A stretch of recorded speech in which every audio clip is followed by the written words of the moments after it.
The day I discovered my husband was having an affair wasn't the day our marriage ended. It was the day I finally understood it had been over for years. I just hadn't been paying attention. Richard and I had spent 4 decades building a life together. 40 years of shared dinners, family holidays, and dreams we'd carefully constructed brick by brick. And in the end, it took 15 minutes in his office after hours to tear it all down. The image of his hands on her waist, her lipstick, on his collar, those details aren't what broke me. It was the tenderness in his eyes when he looked at her, a softness I hadn't seen directed at me in years. Before we jump back in, tell us where you're tuning in from. And if this story touches you, make sure you're subscribed, because tomorrow I've saved something extra special for you. I didn't scream. I didn't throw things. I simply closed the door quietly and drove home to our empty 5-bedroom house in Riverside's most prestigious neighborhood. A home I'd spent decades decorating, maintaining, and turning into the showplace. Everyone in town envied. I sat in our kitchen, surrounded by granite countertops and custom cabinetry, and realized I couldn't remember the last time Richard had kissed me like he meant it. Here's the thing about betrayal. It doesn't just reveal who someone else truly is. It reveals who you've become in their shadow. And standing in that kitchen, I barely recognized myself anymore. My name is Helen Anderson, Nell to everyone who knows me.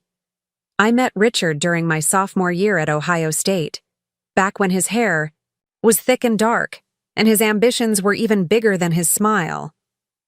I was studying finance, with dreams of working on Wall Street.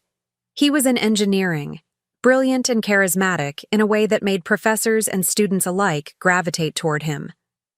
Our first date was at a tiny Italian restaurant just off campus. He spent 3 hours telling me about his plans to revolutionize structural engineering, to build a firm that would change skylines across the Midwest. I remember being mesmerized by his passion, by the way his hands moved when he talked about load-bearing calculations and sustainable materials. When he asked about my dreams, I told him about my finance aspirations, how I wanted to help businesses grow while making smart investments of my own.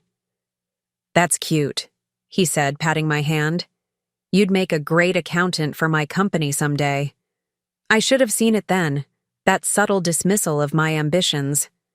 But it was 1982, and I was raised to believe that being the power behind the throne was the highest achievement a woman could hope for. So I laughed and squeezed his hand and told myself that supporting a great man was its own kind of greatness. We married a year after graduation.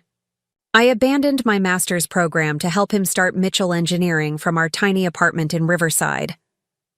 While Richard networked and wooed clients, I managed our precarious finances, stretching every dollar until it screamed. I typed his proposals late into the night, organized his filing system, answered his phones, and scheduled his meetings. When we couldn't afford a receptionist, I became one. When we couldn't pay for an accountant, I taught myself business accounting. Our first big contract came 3 years in, a municipal building in downtown Riverside. The night Richard landed it, he twirled me around our little kitchen and said, "We did it, Nellie." That "we" felt like vindication, like partnership, like my sacrifices had been worthwhile. Daniel came along 2 years later, followed by Jennifer 18 months after that. The business was growing but still fragile.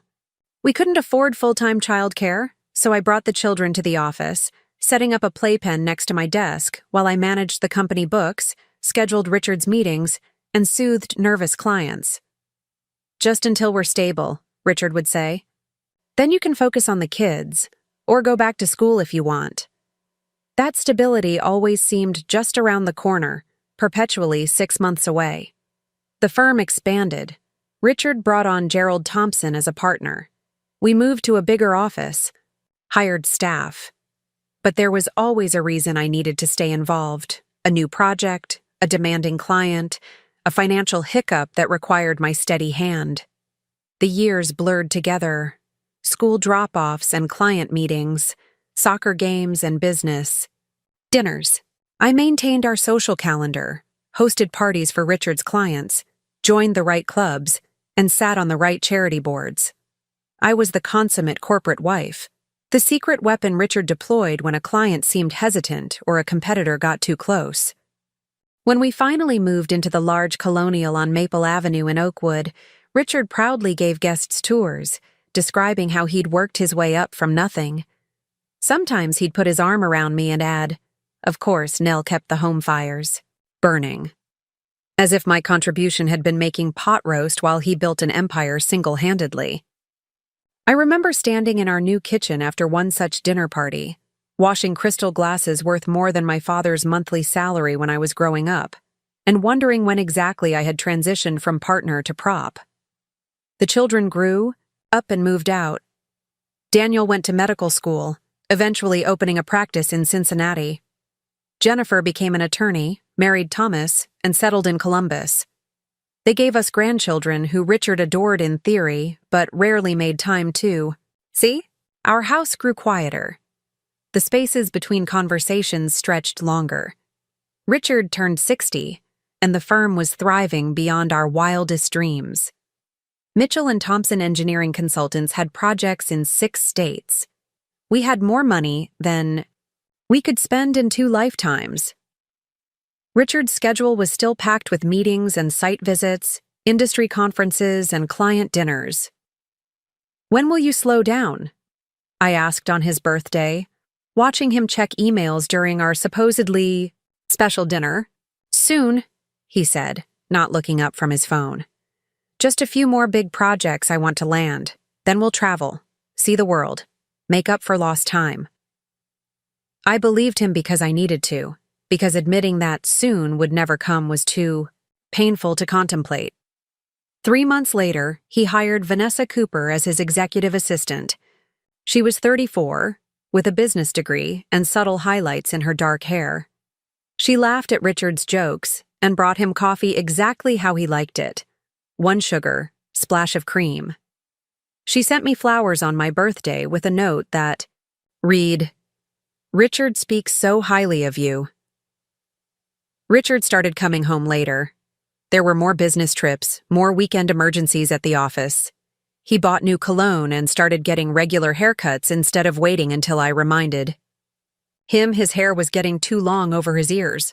I knew what was happening. I just couldn't bring myself to confirm it. After 40 years, confronting the death of your marriage feels impossible, like trying to move a mountain with your bare hands. So I pretended not to notice when he started, locking his phone. I feigned sleep when he slipped into bed at midnight, smelling of unfamiliar perfume. I told myself it was a phase, a last grasp at youth before he settled into retirement. Then came that Tuesday evening in April. I'd made Richard's favorite meal, beef Wellington with roasted potatoes and haricots verts. He called to say he'd be working late, again. Something about a proposal deadline. I sat at our dining room, table alone, staring at the 2-place settings, the candles I'd lit, the bottle of wine breathing in its crystal decanter. 40 years, 4 decades of putting his dreams before mine, of being the perfect wife, the steadfast supporter, the woman, behind the great man, and he couldn't even bother to call until after I'd cooked dinner. I drove to his office without really deciding to. The parking lot was nearly empty, just Richard's Mercedes and a sporty red Audi I recognized as Vanessa's. The security guard waved me in with a smile. "Working late again, Mrs. Mitchell. You're as dedicated as your husband." I thanked him and took the elevator to the executive floor. The hallway was quiet, the overhead lights dimmed for the evening. I heard them before. I saw them. Low laughter coming from Richard's corner office. The door was ajar, spilling a wedge of light across the carpeted corridor. I should have made noise. Cleared my throat. Given some warning. But 40 years of self-effacement had made me instinctively quiet, habitually considerate of Richard's space. So I saw it all in one uninterrupted tableau. Richard seated at his desk, his tie loosened. Vanessa perched on the edge, her skirt riding up her thighs. his hand on her leg, her fingers in his silver hair. They were looking at something on his computer screen, shoulders touching, heads bent together in perfect intimacy. "We could go to the Caymans," she was saying. "After everything's settled.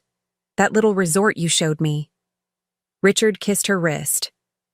"I'll have to handle Nell carefully." Preparing and narrating this story took us a lot of time, so if you are enjoying it, subscribe to our channel. It means a lot to us. Now back to the story. "She's put up with a lot over the years." "She'll be fine," Vanessa said, her voice dismissive. "Women like that always land on their feet. They're survivors. Still, 40 years is a long time to untangle. And she knows nothing about our finances. I've handled everything." They both laughed at that, a private joke at my expense. And in that moment, something inside me, something that had been bending for decades, finally broke clean. I didn't confront them, didn't demand explanations or apologies. I simply walked back to my car, my heels silent on the plush carpet. I drove home with mechanical precision, following traffic laws to the letter. Inside our house, the house I had selected, decorated, and maintained while Richard built his precious firm, I went straight to his office and opened his filing cabinet.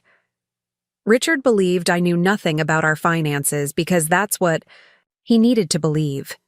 It made him feel powerful, indispensable. The truth was far different. I hadn't spent 40 years as the wife of an ambitious man without learning how to protect myself. I hadn't managed the early books of his company without understanding exactly how business empires are built and how quickly they can crumble. I spent that night going through documents, making calls to financial institutions where we held accounts, and sending emails to attorneys whose cards I'd collected over the years.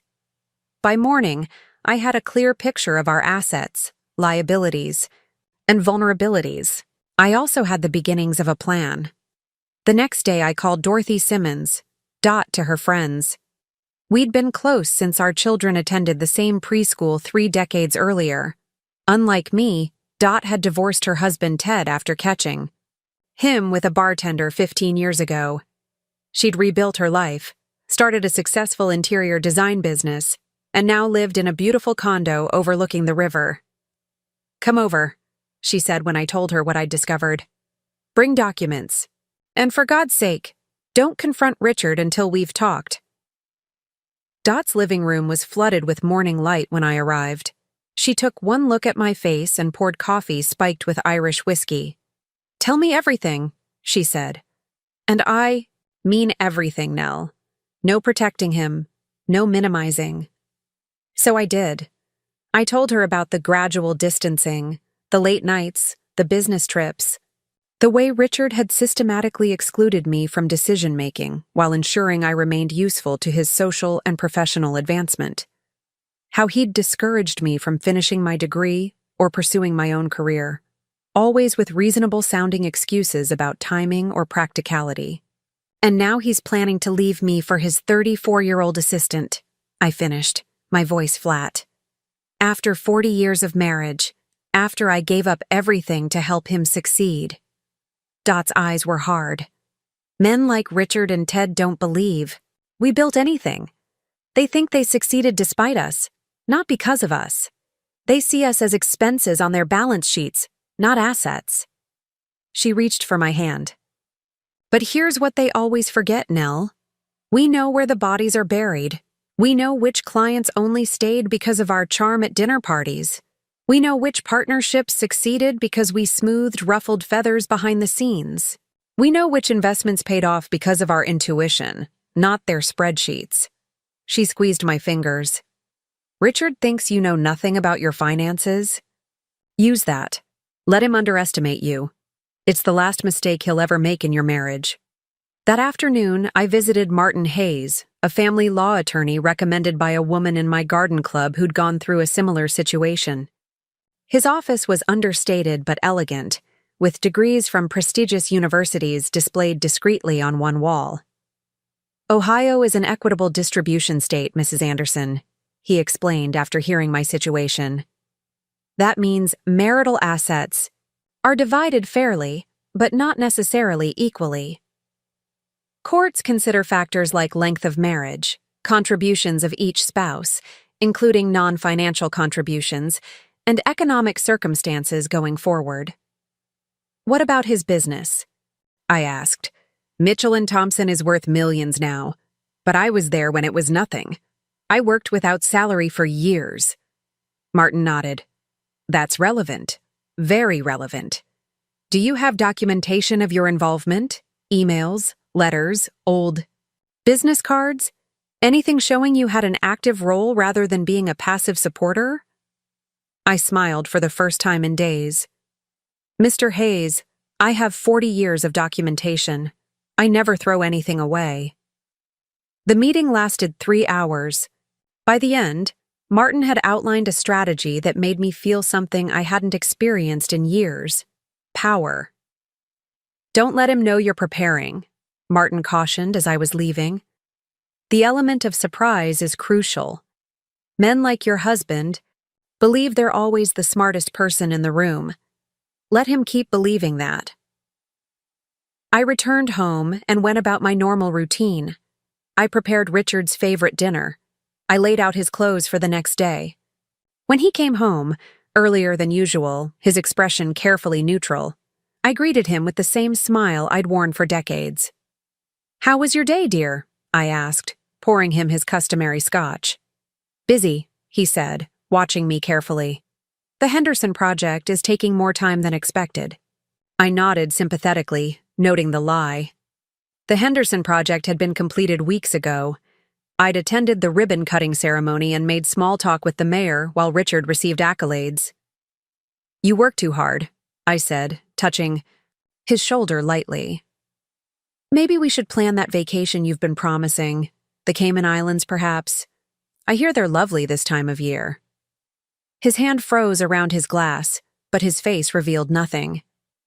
"Maybe in a few months," he said. "Things are too hectic right now." For 2 weeks, I maintained the charade. I was the perfect wife, attentive, supportive, unquestioning. Meanwhile, I methodically gathered documents, transferred funds to accounts, in my name only, and prepared for the confrontation I knew was coming. Richard grew bolder, less careful about hiding his affair. Late nights became overnight trips. The scent of Vanessa's perfume clung to his suits when they came back from the dry cleaner. Twice I answered calls on our home phone only to hear breathing, and then a click as she hung up. Through it all, I smiled. I nodded.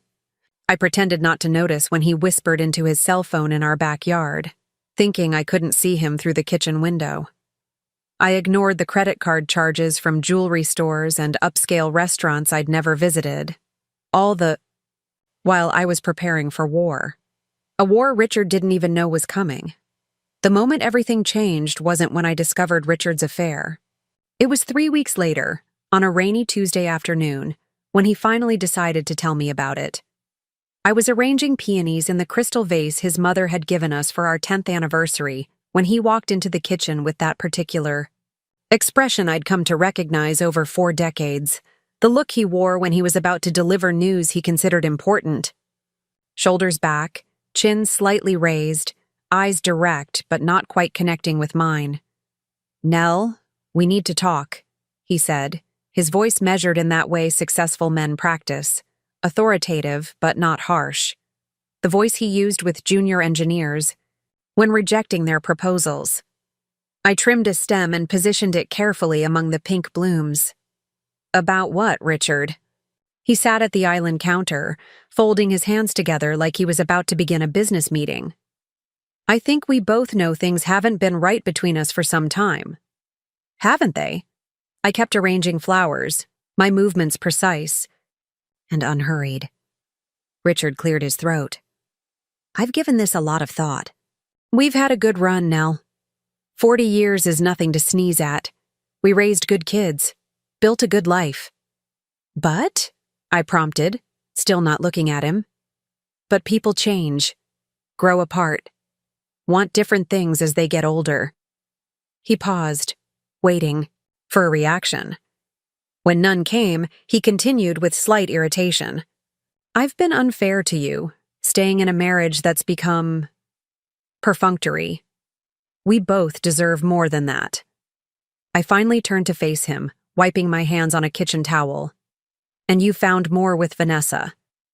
His eyes widened slightly, the only indication that I'd surprised him.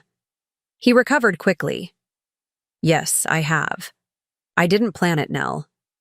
These things just happen. These things just happen, I repeated, like natural disasters, completely beyond human control. He frowned. I'm trying to be honest with you. After how many months of lying? His jaw tightened. That's not fair. I was trying to figure things out. I didn't want to hurt you unnecessarily. I folded the towel and placed it precisely on the counter. How considerate. Look, I know you're upset. That's understandable. But I'm hoping we can handle this like adults. No drama, no fighting, a clean break. I tilted my head. And what exactly does a clean break look like after 40 years, Richard?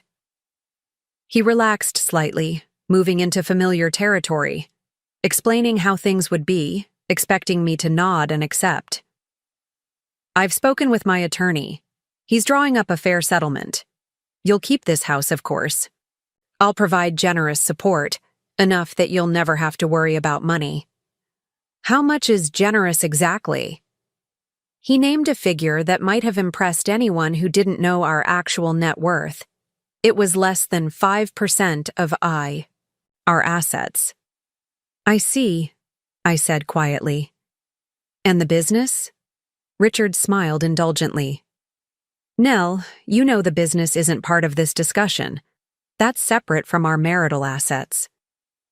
Even though I worked there for years without salary, even though I managed the books, hired the first employees, secured the Henderson contract that put the company on the map, his expression hardened. That was 40 years ago. You've been a housewife for decades now. My company has grown because of my expertise, my relationships, my reputation in the industry. Your company, I repeated, not our company. Don't make this difficult, Nell. I've always taken care of you, and I'll continue to do so. But Mitchell & Thompson is non-negotiable. I noticed he was already referring to our marriage in the past tense.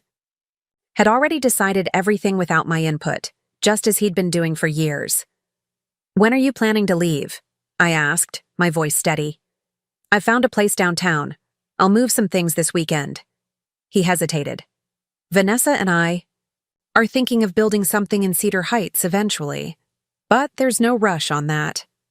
Cedar Heights, the exclusive gated community where homes started at $2 million. Where we had once talked about building our forever home, before Richard decided the Colonial in Oakwood made more sense for entertaining clients. I see. I turned back to my flowers. Is there anything else? He seemed thrown by my calm. No. I suppose not. My lawyer will contact you with the paperwork. He stood hesitating. I am sorry, Nell. For what it's worth. 40 years, I said softly, not looking at him. And that's all you have to say? He sighed heavily. What else is there? We had a good run. Now it's over. Life goes on. After he left, I finished arranging the peonies, placing the vase on the dining room table where it caught the afternoon light beautifully. Then I walked calmly to my car and drove to Martin Hayes' office without calling ahead. His receptionist started to say he was in meetings all afternoon, but something in my expression made her pick up the phone. 2 minutes later, I was seated. In Martin's office, my hands folded in my lap to stop their trembling. He finally told me, I said. He's moving out this weekend. Already has his lawyer drawing up settlement papers. Martin nodded. Good. That means he's confident. Overconfident, based on what you've told me. Did he mention figures? I repeated. What Richard had offered. Martin actually laughed. Mrs. Anderson, that's insulting even as an opening position. But let him think you're considering it. The more he believes you're going to roll over, the better position we'll be in. He says the business is non-negotiable, that it's separate from our marital assets. Martin leaned forward. Mrs. Anderson, Nell, if even half of what you've told me is true, your husband is in for a very unpleasant surprise. Ohio courts consider many factors in determining what's marital property, including non-monetary contributions to a family. Business. Your work during those early years? Absolutely relevant. The fact that you managed the household entirely, allowing him to focus on growing the business? Also relevant. The social connections you cultivated that brought in clients? Very relevant. He opened a folder on his desk. Now, let's discuss the documentation you've provided so far and what else we need before we respond to his attorney's proposal. We spent 2 hours reviewing financial records, old business documents, and photographs I'd collected showing my involvement in company functions. As I was leaving, Martin put a hand on my shoulder. Nell, I know this is painful. 4 decades is a long time to invest in a relationship only to have it end this way. But I want you to know, based on what I've seen so far, you're in a much stronger position than your husband realizes. Just keep playing along a little longer. I nodded and headed home, stopping at Willow Creek Apartments on the way. I'd secretly toured a unit there 2 weeks earlier, a modern 2-bedroom with a balcony overlooking the river. I signed the lease right then, paying 6 months in advance from one of the accounts I'd opened in my name only. Richard would get his wish to move out this weekend, but he wouldn't be the only one leaving the house in Oakwood. When I got home, I poured myself a glass of the expensive Cabernet Richard imported by the case, the one he said was too fine for my undiscerning palate, and called Dot. He finally told me, I said when she answered. Gave me his practiced speech about growing apart and deserving more. Offered me the house and a generous stipend, like I'm a retired housekeeper. Dot snorted. Let me guess. He also explained that his business isn't up for discussion? Word for word. Men like Richard are so predictable, it would be funny if it weren't so infuriating, she said. So what's your next move? I signed the lease at Willow Creek today. I'm moving out this weekend. Same time he is. Let him come back to an empty house when he inevitably forgets something. Dot laughed. Perfect. What about the other matters we discussed? By other matters, she meant the financial contingencies we'd been putting in place. The previous week, we'd visited First National Bank of Riverside, where I'd maintained a safe deposit box in my name only for 20 years. Richard had no idea. It existed. Inside were copies of crucial documents, jewelry I'd inherited from my grandmother, and emergency cash.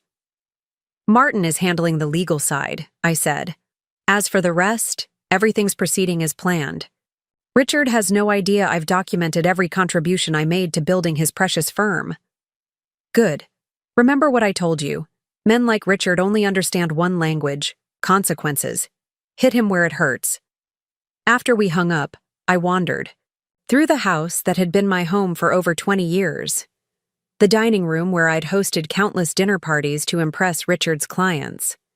The living room where our children had opened Christmas presents and later announced engagements and pregnancies. The kitchen I'd remodeled 3 times to keep up with Richard's evolving vision of executive living. None of it felt like mine anymore. It was a stage set where I'd performed the role of the perfect corporate wife for decades. The thought of living there alone, surrounded by memories of a marriage that had apparently meant more to me than to my husband, was suffocating. I pulled out my phone and called Daniel, our son. He answered on the 3rd ring, the sounds of a busy medical practice in the background. Mom? Everything okay? I'm between patients. Your father and I are getting divorced, I said, seeing no point in sugarcoating it. He's been having an affair with his assistant. He's moving out this weekend. Silence, then. Jesus, Mom, are you serious? Dad and Vanessa? So he knew her. Name. Interesting. You knew? Daniel sighed heavily. I suspected. He brought her to Cincinnati last month for that engineering conference. I ran into them at a restaurant. He introduced her as his executive assistant, but the way they were together. I hoped I was misreading things. Why didn't you say anything? I tried to keep the hurt from my voice. What was I supposed to say? Hey, Mom, I think Dad's sleeping with his much younger assistant. I didn't know for sure, and honestly, I didn't want to. I understood that. No one wants to be the bearer of such news, especially to their own mother. Well, now you know for sure. He told me today. He's already got his lawyer drawing up papers. Are you okay? Do you need me to come home? No, honey. I'm handling it. Just wanted you to hear it from me before your father calls with his version of events. His version? What's that supposed to mean? I imagine he'll explain how we grew apart and how his relationship with Vanessa just happened. But he'll assure you he's taking care of me financially so you don't need to worry. Daniel was quiet for a moment. And that's not true? The growing apart part? Maybe. That happens when one person stops seeing the other as a partner and starts seeing them as an employee. The taking care of me part? He's offering me crumbs and expecting me to be grateful. Mom. Daniel hesitated. You never talk like this. You've always defended Dad, even when he was being a jerk. I was surprised by the emotion that surged through me. Maybe that was my first mistake, convincing everyone, including myself, that your father's selfishness was actually ambition, that his neglect was just the price of success. What are you going to do? What I should have done years ago. Stand up for myself. After we hung up, I called Jennifer. Her reaction was less surprised than her brother's. Finally, she said after I broke the news. I've been waiting for you to leave him for at least a decade. Jennifer, you never said anything. What was I going to say? Mom, your marriage is a textbook example of emotional inequality.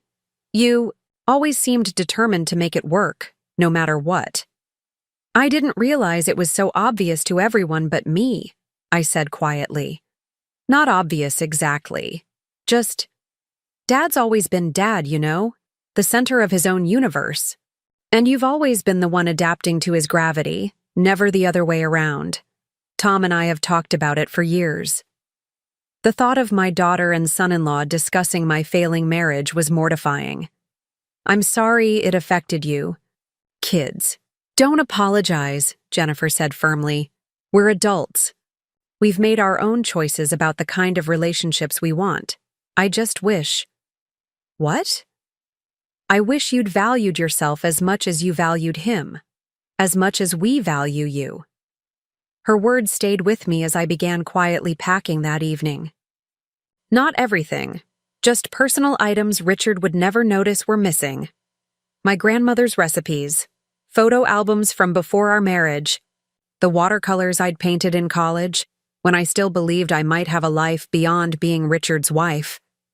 On Saturday morning, Richard packed 2 suitcases and his golf clubs, claiming he'd return for the rest of his things once he was settled. He didn't ask why I was dressed in slacks and a blouse rather than my usual weekend attire of gardening clothes. Didn't notice the car keys in my hand or the small suitcase by the front door. I'll call you, he said, not quite meeting my eyes.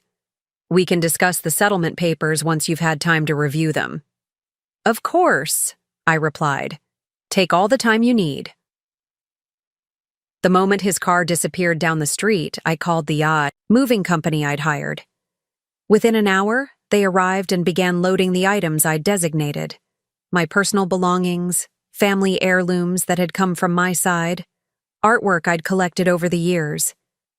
I'd made a precise inventory, including photographs of each item with notes about its provenance. I left behind anything Richard had given me, anything that had been purchased with joint funds for the house, and anything that might be contested later. I wasn't interested in fighting over material possessions. My battle would be focused elsewhere. By mid-afternoon, the movers had delivered everything to my new apartment at Willow Creek. It was smaller than the Oakwood house, but the afternoon sunlight streaming through the wide windows made it feel open and bright. For the first time in years, I was surrounded only by things I had chosen, things that held meaning for me. I unpacked slowly, arranging my grandmother's china in the kitchen cabinets, placing family photos on the built-in bookshelves, spreading my favorite quilt over the bed. With each item I positioned, I felt a small piece of myself returning, pieces I hadn't even realized I'd surrendered during my marriage. That evening, sitting on my new balcony watching the river flow past, I received a text from Richard. Forgot. My cufflinks. Stopping by house tomorrow a.m. to get them. I didn't respond. Let him discover my absence on his own. The next morning at 10, my phone rang. Richard's name flashed on the screen. "Where are you?" he demanded without preamble. "And where is all your stuff?" "Good morning to you too, Richard," I said calmly. "I've moved out. I thought it would be easier for both of us to make a clean break, as you put it." "Moved out? To where? Why didn't you tell me you were planning this? I found a lovely apartment at Willow Creek. As for not telling you, well, you didn't seem particularly interested in my plans when you informed me you were leaving." He made an exasperated sound. "That's different. I told you the house was yours. There was no need for you to move. The house was never really mine, Richard. It was a showcase for your success. I want something that's mine, chosen by me, for me." "This is ridiculous. You're acting impulsively out of spite." "No, I'm acting deliberately out of self-respect. There's a difference." "Fine. Do what you want. But we still need to discuss the settlement. My lawyer sent the papers to your email yesterday." "Yes, I received them. My lawyer will be responding this week." There was a beat of silence. "Your lawyer? You hired a lawyer?" "Of course. Isn't that what people do when they're getting divorced after a 40-year marriage? Hire legal representation?" "Nell, that's unnecessary. My offer is more than fair. You don't need some shark trying to squeeze more money out of me." "Richard, after 40 years together, I think I've earned the right to determine what's fair. For myself." His voice hardened. "Don't make this ugly, Nell. You won't like the outcome." "Is that a threat?" "It's a reality check. You've been a housewife for decades. You have no idea what you're up against if you try to play hardball." I laughed softly. "That's where you're wrong, Richard. I know exactly what I'm up against. The question is, do you?" I ended the call and blocked his number. If he needed to reach me, he could do it through Martin. The next day, I visited First National Bank of Riverside. Robert Henderson, the manager, greeted me warmly. I'd known Bob for 20 years. We'd served on the community center fundraising committee together, and his wife was in my book club. "What can I do for you today, Mrs. Anderson?" he asked, ushering me into his office. "I need to make some changes to my accounts," I said, smiling pleasantly. "As you may have heard, Richard and I are separating." Bob's expression turned sympathetic. "I had heard rumors. I'm very sorry." "Thank you. I've decided it's time to reorganize my financial affairs in light of this change." I handed him a folder of documents. "I'd like to remove Richard's name from these accounts and transfer the funds to my new accounts." Bob reviewed the papers carefully. "These are all accounts you opened independently, with funds that were either inherited or gifted specifically to you. That simplifies things considerably." He looked up. "What about your joint accounts?" "I'm not touching those. Richard can have them. I'm only interested in what's legally and unquestionably mine." Bob nodded approvingly. "A sensible approach. Many people try to clean out everything in the heat of emotion, which only causes legal headaches later." He processed the paperwork efficiently, and within an hour, I had secured approximately $1. $2 million in assets that Richard couldn't touch, money I'd inherited from my parents and grandparents over the years, and carefully kept separate from our joint finances. It wasn't enough to live luxuriously for the rest of my life, but it was enough to ensure I wouldn't be financially desperate while the divorce proceedings unfolded. More importantly, it was mine, earned not through my connection to Richard, but through my own birthright. As I was leaving the bank, my phone rang with an unfamiliar number. It was Jerry Thompson, Richard's business partner. "Nell," he said, his voice overly hearty. "How are you holding up?" "I'm fine, Jerry. What can I do for you?" "I heard about you and Richard. Terrible shame after all these years. But these things happen, I suppose." "Yes. Extramarital affairs do seem to happen with remarkable frequency in certain circles. Did you need something specific, Jerry?" "I'm rather busy today." He cleared his throat. "Right. Well, Richard mentioned you might be feeling uncertain about the future, financial security and all that. I wanted to assure you that the firm values your contributions over the years. The annual holiday party won't be the same without your touch." I nearly laughed out loud at his patronizing tone. "How kind of you to worry about the holiday party during my divorce." "That's not what He sighed. "Look, Nell, I'm trying to be a friend here. Richard is concerned you might be getting some unhelpful legal advice, thinking you have claims on the business that won't stand up in court. I'd hate to see you waste money on legal fees chasing something that isn't viable." "And Richard sent you to warn me off? How thoughtful." "He's offering a very generous settlement, Nell. More than fair, considering. My advice as a friend, take it. Don't drag this out." "Your advice as a friend," I repeated slowly. "Tell me, Jerry, do you remember the Harris Project? 2002, I believe." There was a pause. "The municipal complex? What about it?" "Do you remember who secured that contract?" Well, Richard, obviously. He was lead on all municipal projects back then." "Actually, no. I secured that contract. Steve Harris's wife, Meredith, was on the hospital board with me. She arranged the introduction. I took Steve to lunch while Richard was in Cleveland. I got us in the door. Richard closed the deal, certainly, but he wouldn't have had the opportunity without me. That was a long time ago, Nell. 23 years, and in those 23 years, how many contracts came through my social connections? How many client relationships were maintained because I remembered birthdays, sent personalized gifts, hosted dinners where everyone felt special and valued?" Jerry was silent. "You seem to think I was just planning parties and picking out centerpieces, Jerry. But I was building and maintaining the relationships that kept your clients loyal. Do you think Richard ever sent a single thank you note without me writing it?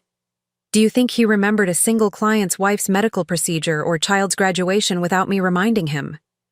"Nell, here's what's going to happen, Jerry. You're going to go back to Richard and tell him that his attempt to use you as an intermediary has failed spectacularly. And then you're going to suggest that he start taking my legitimate claims seriously before this gets even more expensive. For both of you." I ended the call and slipped my phone back into my purse, smiling slightly. Richard's predictable tactics were confirmation that I was on the right track. He wouldn't have sent Jerry if he wasn't worried. That evening, I received a call from Martin Hayes. "Mrs. Anderson, I've received a response from your husband's attorney. It seems Mr. Anderson is suddenly interested in mediation rather than proceeding with his original settlement offer." "Is he now? What changed his mind?" "Apparently our initial response outlining your contributions to Mitchell and Thompson gave him pause. His attorney is suggesting a meeting to discuss a more equitable distribution that recognizes Mrs. Anderson's historical role in the company's success." I smiled to myself. "And what do you recommend, Martin?" "I recommend we meet, hear what they have to offer, and then proceed with our original plan regardless. This feels like an attempt to gauge how serious you are, not a genuine offer. To be fair." "I agree. Schedule the meeting for next week. Let's see what Richard considers equitable now that he's realized I'm not going to disappear quietly." After we hung up, I sat on my balcony watching the sunset paint the river in shades of gold and crimson. For the first time since Richard had confessed his affair, I felt a sense of calm purpose. The initial shock and pain were still there, but they'd been joined by something else, a growing recognition of my own strength. 40 years I'd spent building Richard's empire, managing his life, and smoothing his path. 40 years living in his shadow, convincing myself that his success was our success. Now I would use everything I'd learned during those years to ensure that the second half of my life belonged to me alone. Let Richard and Vanessa have their fantasy of starting fresh. I was reclaiming what had been mine all along, my dignity, my independence, and my fair share of everything we'd built together. The mediation meeting was scheduled for Thursday morning at the offices of Greenfield and Associates, a neutral venue downtown. I spent the previous evening selecting my outfit carefully. Not the soft, feminine clothes Richard was accustomed to seeing me in, but a charcoal gray suit I'd purchased specifically for this meeting. Sharp lines, impeccable tailoring, and a subtle power that came from its simplicity. I paired it with pearl earrings that had belonged to my grandmother, and low heels that wouldn't leave me towering over anyone, but wouldn't require me to look up either. Appearance matters in negotiations. That was something Richard himself had taught me decades ago. People respond to visual cues of authority, he'd explained while choosing between nearly identical navy suits for an important client meeting. You need to look the part before they'll listen to what you have to say. Dot picked me up at 9, insisting on driving me to the meeting. You need a friendly face before and after, she said. Besides, I want a full report on Richard's expression when he realizes you're not rolling over. As we pulled up to the sleek glass building housing Greenfield and Associates, she squeezed my hand. Remember what we talked about. You were never just his wife. You were his secret weapon. Now you're your own secret weapon. Martin was waiting in the lobby, his briefcase and expression equally serious. Mrs. Anderson, you look well. Thank you, Martin. I feel well. Prepared. He nodded approvingly. That's exactly the right mindset. Mr. Anderson and his attorney are already upstairs. The mediator will join us shortly. The conference room was elegant in that intentionally intimidating way of high-end law firms. Walnut table gleaming under recessed lighting. Leather chairs that cost more than some people's monthly mortgage payments. Floor-to-ceiling windows offering commanding views of the river and downtown Riverside. Richard was seated at the far end, his back to the door, deep in conversation with a silver-haired man I recognized as Walter Price, one of the most expensive divorce attorneys in the state. Neither noticed our entrance until Martin cleared his throat. Richard turned, his expression shifting rapidly from annoyed at the interruption to shocked at my appearance. I wasn't supposed to look like this. Poised, professional, powerful. I was supposed to arrive teary-eyed and uncertain, grateful, for any crumbs he deigned to offer. Nell, he said, recovering quickly, you look different. Hello, Richard. I took a seat across from him, placing my leather portfolio squarely before me. Martin sat beside me, methodically arranging his materials. Walter Price offered his hand across the table. Mrs. Anderson, I'm Walter Price, representing your husband. I hope we can make this process as painless as possible for everyone. I shook his hand firmly. Mr. Price, I've heard a great deal about you. Your reputation precedes you. All good things, I hope, he said with a practiced smile. Professional things, I replied, which is all that matters in this context. The mediator arrived then, a no-nonsense woman in her 50s named Patricia Winters. She introduced herself and explained the process, emphasizing that mediation was voluntary and non-binding, but could save both time and money if everyone approached it in good faith. So, she said after preliminaries were completed, I understand Mr. Anderson has put forward an initial settlement proposal, which Mrs. Anderson has declined. Perhaps we could begin by exploring why that proposal was unsatisfactory. Martin opened a folder. My client rejects the proposal on multiple grounds. First, it grossly undervalues her contributions to the marriage and to Mitchell and Thompson engineering consultants. Second, it misconceptualizes the company as separate property rather than marital assets. Third, it fails to account for Mrs. Anderson's non-monetary contributions that enabled the company's growth and success. Walter Price raised a manicured hand. With all due respect, the characterization of the business as marital property is fundamentally flawed.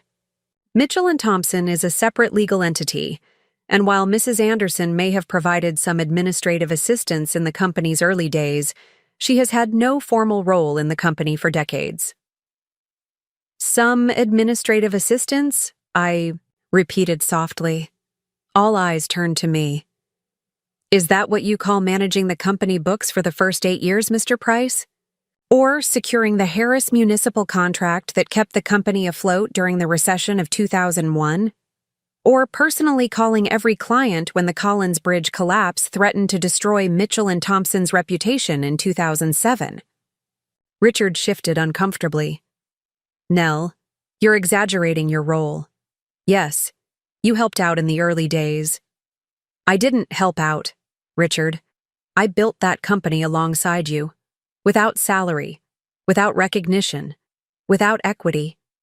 But make no mistake, Mitchell and Thompson exists because of my labor as much as yours. Walter Price smiled condescendingly. Mrs. Anderson, while your perspective is understandable, the legal reality is that contributions of a spouse in a supportive role don't translate to ownership stakes in a business unless formally documented. There's no paperwork showing you, as an owner, officer, or even employee of Mitchell and Thompson. Martin slid a document across the table. Actually, there is. This is a copy of the original business registration from 1984, listing Helen Anderson as Secretary-Treasurer of Mitchell, Engineering as it was then called. And here, he slid another document forward, is Mrs. Anderson's business card from 1984 through 1992, clearly identifying her as co-founder and financial manager. Walter picked up the documents, frowning slightly. Richard leaned over to examine them, his face darkening. These are nearly 40 years old, Walter said dismissively. Ancient history in terms of the current value and operation of the firm. Perhaps, Martin conceded. But they established that Mrs. Anderson's role was formal and substantive, not merely supportive. And they directly contradict Mr. Anderson's characterization of his wife's contributions. Patricia, the mediator, interjected. This seems like a significant point of contention. Mr. Anderson, could you clarify your understanding of Mrs. Anderson's role in the early days of the company? Richard's jaw tightened. Yes. Nell helped with the books and some client relations in the beginning. That's not unusual for a small startup. But the engineering expertise, the technical knowledge, the professional relationships that actually built the company, those were mine, and Jerry's, after he joined as partner in 1990. I let out a small laugh. The professional relationships? Richard, do you even remember how we landed the Westridge development contract in 1988? The one that doubled our annual revenue overnight? He frowned. Of course. I met with Stephen Turner at the industry conference in Columbus. No, I said. Quietly. You didn't. I met Elaine Turner at a fundraiser for the Children's Hospital. We got talking about her husband's frustrations with his current engineering firm. I arranged the lunch where you met Stephen. I prepared the pitch materials you presented. I even selected the tie you wore, the blue one with subtle stripes that made you look trustworthy and innovative at the same time. Richard's face flushed. That's ridiculous. You're taking credit for business I earned through my professional expertise. Am I? Let's call Stephen. I still have his number. I'm sure he remembers who made the introduction. Walter Price held up a hand. This kind of he said, she said isn't productive. The fact remains that Mrs. Anderson hasn't been formally involved with the company for decades, regardless of any contributions in the distant past. Martin pushed another document across the table. Here is a list of 27 major clients who came to Mitchell & Thompson through Mrs. Anderson's social and community connections. Next to each name is the approximate value of contracts secured from these clients over the life of the relationship. The total exceeds $40 million. The room fell silent as Walter and Richard examined the list. Additionally, Martin continued, we have documentation of Mrs. Anderson's unpaid work organizing company events, maintaining client relationships, and essentially functioning as the firm's chief public relations officer for the past 4 decades. Work that would have cost hundreds of thousands of dollars if performed by paid professionals. Patricia studied both men's reactions. This seems like significant evidence of ongoing contributions to the company's success, even without a formal title. Walter leaned toward Richard, murmuring something I couldn't hear. Richard nodded, stiffly. We're prepared to acknowledge Mrs. Anderson's historical contributions to the firm's growth, Walter said carefully. In the spirit of compromise, Mr. Anderson is willing to increase his initial settlement offer by 20%. Martin didn't even look at me before responding. Unacceptable. We're not negotiating percentages of an insulting initial offer. We're establishing Mrs. Anderson's rightful claim to half of all marital assets, including the business. Half? The business? Richard exploded. That's absurd. You can't possibly think you're entitled to half of what I've built over 40 years. What we've built, I corrected. And yes, that's exactly what I think. You couldn't run Mitchell & Thompson. For a day. You don't know the first thing about structural engineering. I don't need to. Just as you don't need to know the first thing about corporate finance, client relations, or strategic growth. All areas I managed while you focused on engineering. That's why we were successful, Richard. Because together we had the complete skill set necessary to build a thriving firm. Walter Price leaned forward. Mrs. Anderson, let's be realistic. Even if we accepted your characterization of your contributions, which we don't, you haven't been actively involved in day-to-day operations for years. The current value of the company reflects Mr. Anderson's ongoing leadership, not historical inputs. Actually, Mr. Price, the current value of the company reflects 40 years of cumulative effort that was only possible because I managed every other aspect of our lives. Who raised our children while Richard worked late? Who maintained our home as a showcase for entertaining clients? Who remembered every birthday, anniversary, graduation, and milestone of every significant client and employee? Who freed Richard from every domestic responsibility so he could focus entirely on his career? I turned to face Richard directly. You didn't build your career despite having a family, Richard. You built it because you had me managing your family. Richard's expression hardened. So now you're claiming credit for my professional success. Because you kept house and raised our kids. That's what wives do, Nell. That was the arrangement. The room went silent.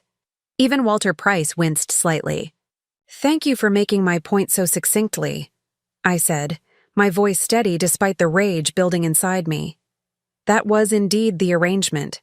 I sacrificed my own career prospects to support yours. I invested my time, energy, and intelligence in building your business rather than pursuing my own. Now that you've decided to end our partnership, I'm entitled to my return on investment. Patricia, the mediator, cleared her throat. Perhaps we should take a short break.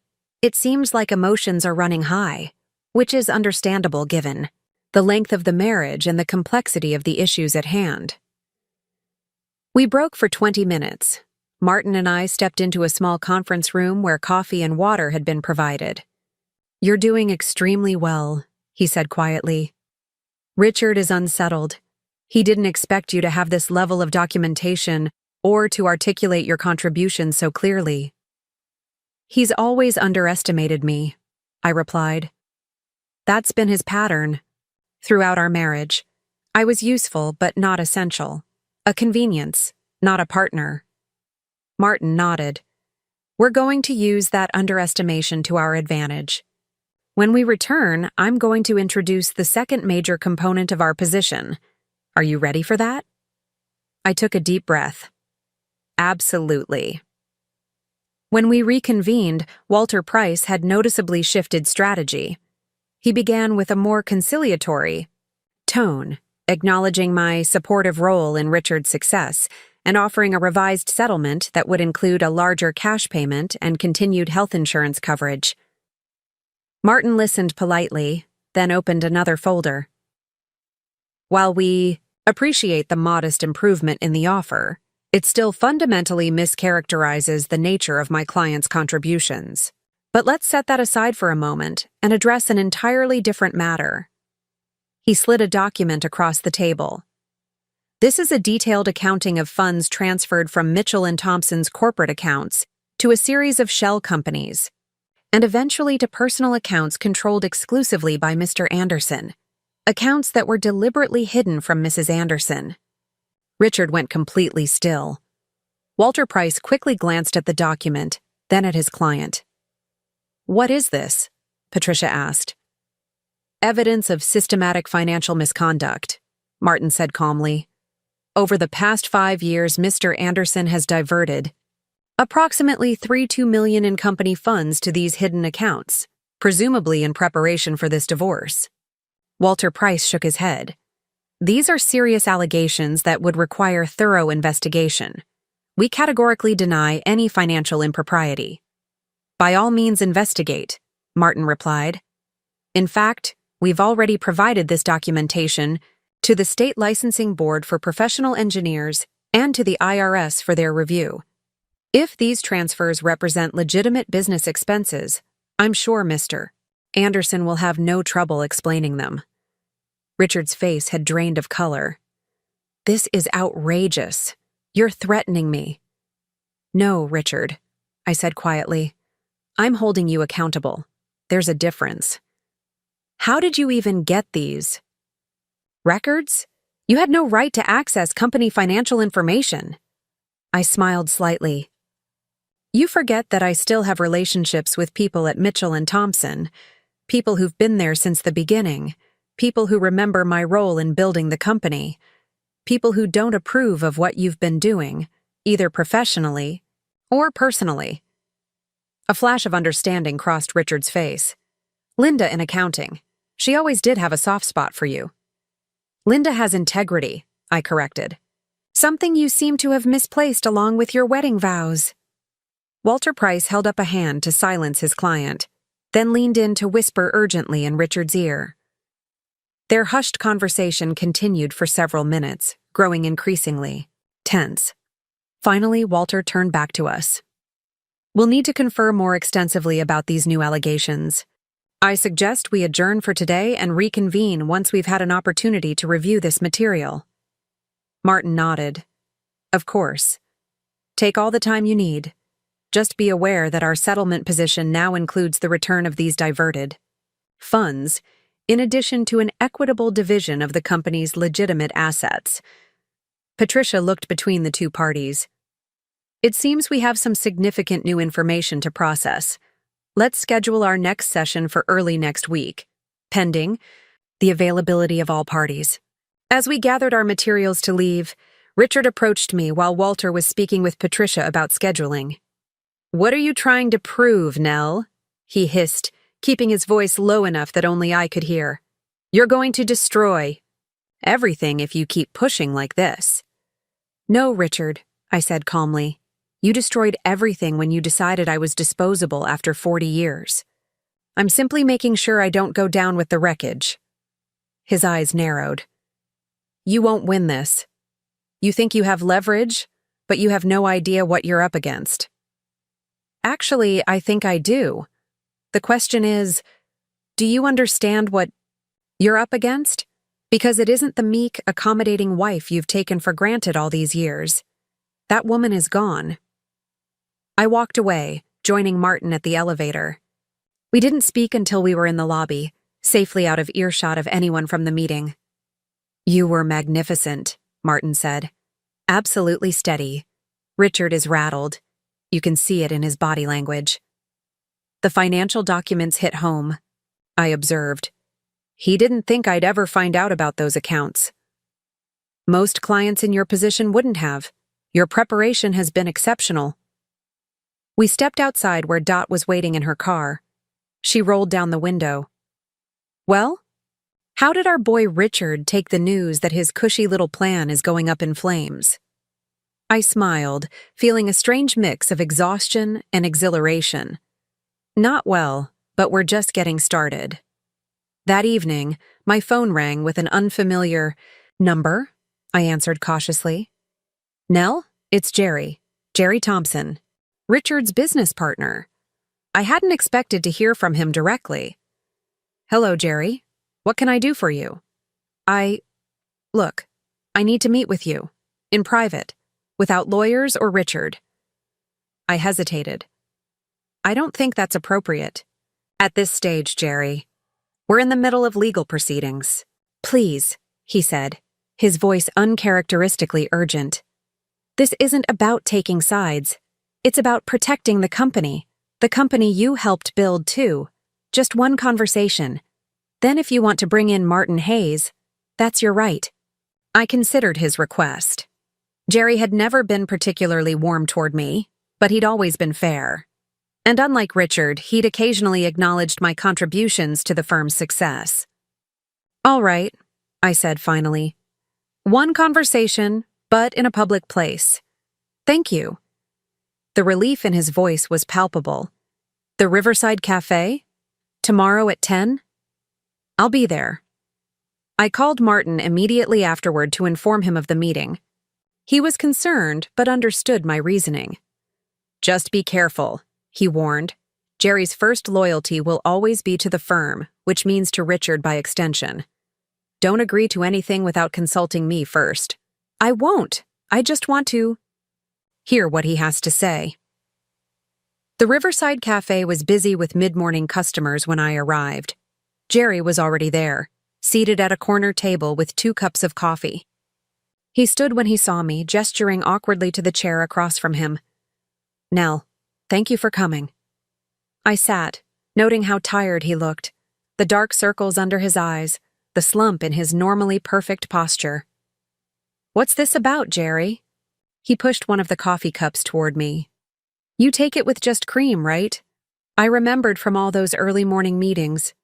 The fact that he remembered such a detail after all these years surprised me. Yes. Thank you. Jerry took a deep breath. I'm going to be direct. Those financial transfers Martin Hayes presented yesterday, they weren't Richard's idea. They were mine. I set my cup down carefully. You're admitting to financial misconduct? Not misconduct, protection. He leaned forward. 3 years ago, Richard started taking risks with the firm that made me uncomfortable. Pursuing projects we weren't qualified for, promising clients timelines we couldn't meet, cutting corners on safety protocols. That doesn't sound like Richard, I said, frowning. Whatever his faults, he's always been meticulous about his engineering standards. Jerry nodded. He was, until Vanessa. Something cold settled in my stomach. What does she have to do with this? She convinced him he was playing too small. That with his talent and reputation, he should be competing for bigger projects, expanding into new regions.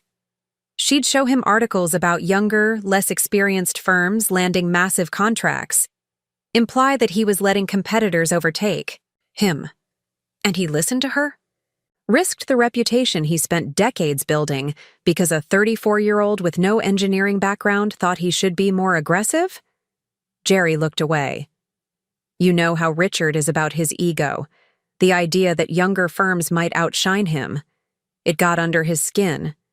He started pushing for expansion, for taking on projects beyond our expertise.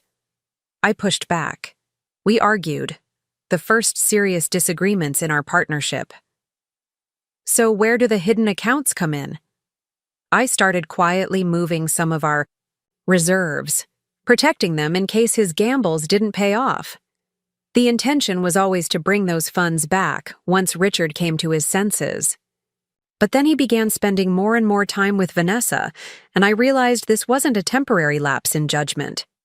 I studied Jerry's face, looking for signs of deception. Why are you telling me this?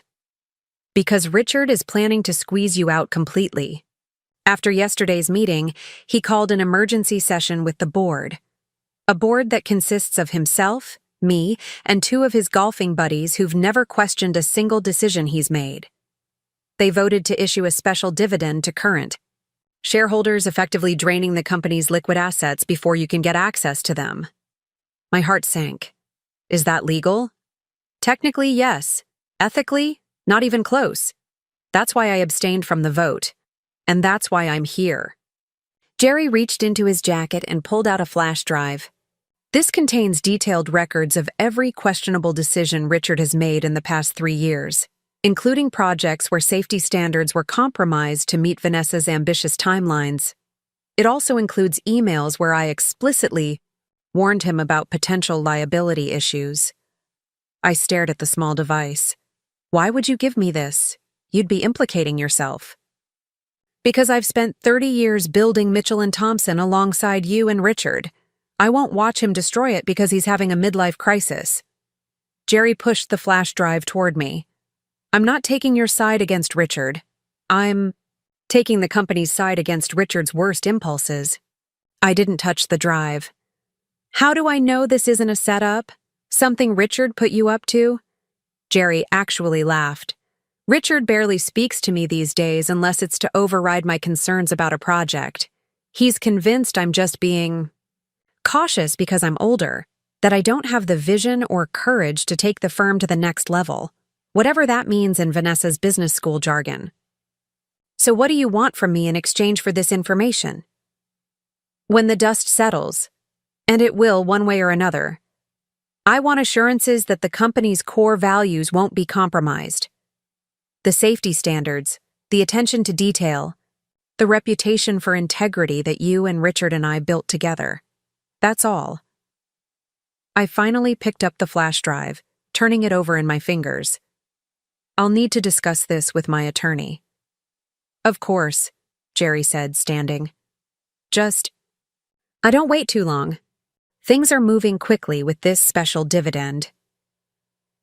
After he left, I sat at the table for a long time, the flash drive heavy in my hand. This potential alliance with Jerry complicated things significantly, but it also opened up new strategic possibilities. I called Martin and briefed him on the conversation. He was skeptical but intrigued. If what Jerry says is true, we need to act immediately to prevent the asset stripping through this special dividend, he said. I'll file for an emergency injunction this afternoon. In the meantime, I'd like our technical consultant to review whatever's on that flash drive. By that evening, Martin had secured a temporary restraining order preventing any extraordinary financial transactions by Mitchell & Thompson until our next court date. The technical consultant confirmed that the flash drive contained exactly what Jerry had described: extensive documentation of increasingly risky business practices, overruled safety concerns, and financial maneuvering. Richard's response was swift and furious. At 9 p.m., he called my cell phone from a number I didn't recognize. I'd blocked his regular number. "What the hell do you think you're doing?" he demanded without preamble. "You have no right to interfere with legitimate business decisions." Draining company assets to avoid a fair settlement isn't a legitimate business decision, Richard. It's financial misconduct. That dividend was planned months ago. It has nothing to do with our divorce. Save it for the judge, I said, calmly. We have documentation proving otherwise. There was a pause. Jerry, he said finally, that snake went to you, didn't he? You seem to be surrounded by people you no longer trust, Richard. Perhaps you should ask yourself why that is. You've turned him against me, just like you've turned the children against me. I nearly laughed. The children? You mean the adult son and daughter you've barely spoken to since this all began? I haven't needed to turn anyone against you, Richard. You're doing an excellent job of that all by yourself. This isn't going to end well for you, Nell. You're in over your head. Actually, I think for the first time in decades, I'm finally at the right depth. Good night, Richard. I hung up, feeling strangely calm. Richard had always viewed anger as his exclusive right. He was allowed to be angry, to make demands, to take offense. I was expected to be reasonable, accommodating, understanding. That dynamic, like so many others in our relationship, had fundamentally shifted. The next morning, I received a text from Jennifer. Dad just called me ranting about how you're trying to destroy his company. What's going on? I called her immediately, not wanting this to play out over text. When she answered, I could hear the confusion in her voice. Mom? What's happening? Dad sounds completely unhinged. I explained the situation as succinctly as possible. The hidden accounts, the planned special dividend, Jerry's evidence of compromised safety standards. There was a long silence when I finished. I knew Dad could be self-centered, Jennifer said finally. But this is another level. Compromising safety standards? That's not the engineer who lectured us about structural integrity at dinner until our eyes glazed over. People change, I said, echoing Richard's words from our confrontation. Or perhaps they reveal who they truly are when tested. Are you okay? This sounds incredibly stressful. I'm better than I've been in years, actually. There's something clarifying about finally seeing the truth of your situation. I wish you'd left him years ago, Jennifer said quietly. You deserved better than the way he treated you. I wasn't ready then. I am now. After we hung up, I had a similar conversation with Daniel, who was equally shocked by Richard's behavior. Both children promised their support, whatever form the conflict took going forward. That solidarity was tested the very next day when I received an email from Walter Price with Richard copied. The subject line read, "Settlement Revision," but the content was nothing short of a declaration of war. The email outlined a new position. Richard was now claiming that I had engaged in interference with business operations and corporate espionage by obtaining confidential company documents. He was threatening to file criminal charges unless I agreed to an immediate settlement that amounted to less than 20% of our marital assets and required me to sign a non-disclosure agreement about both the marriage and the company. I forwarded the email to Martin, who called me within minutes. "This is desperate flailing," he said. "He's panicking because we've blocked his attempt to drain the company assets. Criminal charges would go nowhere. You had every right to access those documents as the wife of the company's principal and as someone with historical involvement in the business. So we don't respond? Oh, we respond, but not with fear or concession. We escalate." 2 hours later, Martin sent a blistering reply to Walter Price, with Richard and the entire board of Mitchell and Thompson copied. The email detailed every instance of financial misconduct we had documented, along with a list of safety violations that would be of great interest to state regulators and current clients. It concluded with our revised settlement demand: 50% of all marital assets including the company, full financial disclosure under penalty of perjury, and Richard's immediate resignation from active management of Mitchell and Thompson. You're asking him to step down from his own company? I asked Martin when he called to tell me the email had been sent. It's a negotiating position, Martin explained. We won't get everything we're asking for. But by setting the bar this high, we make lesser concessions seem reasonable by comparison. The impact was immediate. By that evening, Walter Price had requested an emergency mediation session for the following day. His email was terse, professional, and notably lacking Richard's name in the recipient list. When we arrived at Greenfield and Associates the next morning, the atmosphere was markedly different. Walter Price greeted us with strained courtesy. Patricia, the mediator, seemed bewildered by the rapid escalation of hostilities. But the most noticeable change was Richard himself.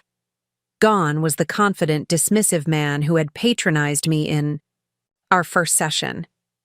In his place sat someone I barely recognized, pale, disheveled, with dark circles under his eyes and a slight tremor in his hands as he shuffled papers. He wouldn't meet my gaze. Walter Price began with a carefully worded statement. After reviewing the additional documentation provided by Mrs. Anderson's counsel, my client is prepared to consider a more comprehensive settlement framework that better reflects the complexity of the parties' financial entanglements. Martin nodded. We're glad to hear that. Does this framework include full financial disclosure of all accounts, domestic and foreign? Walter hesitated. We're prepared to provide complete disclosure of all relevant accounts. All accounts, Martin corrected, not just those Mr. Anderson deems relevant. Walter glanced at Richard, who nodded almost imperceptibly. All accounts, Walter confirmed. For the next 3 hours, we negotiated intensely over every aspect of the settlement. Richard remained largely silent, speaking only when directly addressed by Walter or Patricia. I remembered countless business dinners where he had dominated the conversation, holding forth on engineering principles or company strategy, while I smiled and nodded supportively. The role reversal was striking. By mid-afternoon, we had reached a tentative agreement. I would receive 40% of all marital assets, including a 30% ownership stake in Mitchell & Thompson. Richard would remain as CEO, but would be required to consult with a newly expanded board, including 2 independent directors, on all major company decisions. All the diverted funds would be returned to company accounts, and a forensic accountant would verify complete financial disclosure. As Patricia summarized the terms for final confirmation, Richard finally looked at me directly. Are you satisfied now? He asked quietly. Now that you've taken nearly half of everything I've built? I met his gaze steadily. I didn't take anything, Richard. I earned my share through 40 years of partnership. A partnership you chose to end. The only difference is that now, my contributions will be formally recognized and compensated. You could have had a comfortable life without all this, he said, gesturing to the settlement documents. I would have provided for you. I never wanted to be provided for, I replied. I wanted to be valued. When the meeting concluded, Walter Price and Richard left immediately. Martin and I remained behind to review the draft agreement one more time before signing. You've achieved an exceptional outcome, Martin said as we gathered our things. Many spouses in your position would have settled for far less, especially against someone with Richard's resources and business acumen. Richard's mistake was thinking I didn't understand his resources or his business, I said. He forgot who balanced the checkbook for 40 years. Outside, Dot was waiting in her car as promised. She rolled down the window as we approached. Well, is it done? Are you rich? I laughed, my first genuine laugh in weeks. Not just rich, recognized. As Martin departed for his office to finalize the paperwork, I slid into Dot's passenger seat and let out a long, cleansing breath. What now? Dot asked, pulling away from the curb. Now I start the second half of my life, I said. On my own terms. 3 months after the settlement was finalized, I attended my first board meeting at Mitchell & Thompson as an official shareholder. The conference room felt different from this side of the table. For decades I had organized these meetings, ordered the catering, prepared the materials, always in service to Richard's vision, always as an extension of his professional needs. Now I was here as myself, with my own voice, my own vote, my own perspective. The boardroom had been renovated since my last visit. Sleek, modern furniture replacing the heavy traditional pieces Richard had always preferred. Fresh orchids graced the center of the table instead of the predictable peace lilies. Small changes that suggested Vanessa's influence. I wondered idly if she'd selected the art on the walls as well.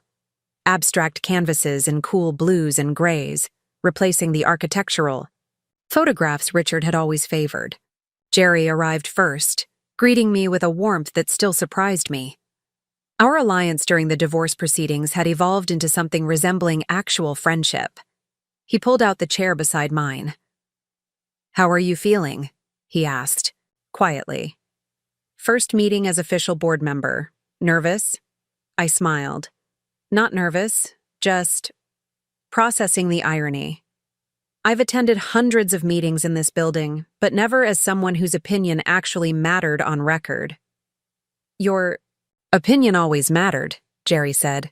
Richard just wasn't always smart enough to acknowledge it. The other board members filtered in. The two independent directors we'd appointed as part of the settlement, Grace Winters, a retired engineering professor with a reputation for uncompromising integrity, and Marcus Lee, a financial expert who specialized in ethical corporate governance. Both had been selected from a list I'd prepared, though Richard had been given veto power. It spoke volumes that he'd accepted them without protest, a sign of just how thoroughly our confrontation had humbled him. Richard arrived last, Vanessa at his side. He'd aged visibly in the month since our divorce had been finalized. Deeper, lines around his mouth, more silver threading through his hair. His expression tightened when he saw me, but he managed a curt nod before taking his seat at the head of the table. Vanessa's reaction was more complex. A flicker of surprise followed, by a calculated smile. She'd clearly not expected me to attend in person, perhaps thinking I'd exercise my board rights through a proxy.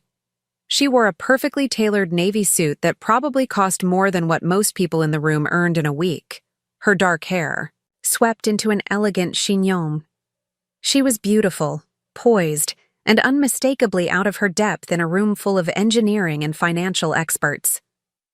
"Good morning, everyone," Richard began, his voice carrying the practiced authority of someone who'd spent decades being the final word on every decision.